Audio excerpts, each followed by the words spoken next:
దేవుని బిడ్డలారా, రక్షించబడిన మనము విశ్వాసల యాత్రలో వెళ్తున్న మనకి శక్తి అవసరం అండి. బలం మనకు కావాలి.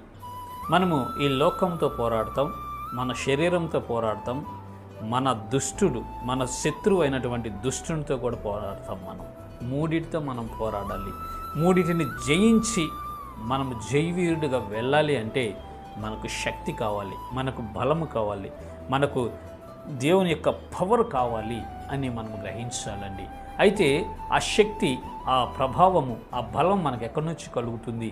ఎక్కడ మనం ఆ శక్తిని పొందుకోగలం? ఎవరిని బట్టి మనం ఆ శక్తిమంతులుగా మార్చబడతాము అని మనం ఒకసారి ఆలోచించినట్లయితే ఎఫెసీయులకు రాసినటువంటి పత్రిక 6వ అధ్యాయము 10వ వచనములో దేవుడు ఈ రీతిగా రాయించి ఉన్నాడు. తుదకు ప్రభు యొక్క మహాశక్తిని బట్టి ఆయన యందు బలవంతులై ఉండుడి. దేవునికి స్తోత్రం, హల్లెలూయా. ప్రభు యొక్క మహాశక్తిని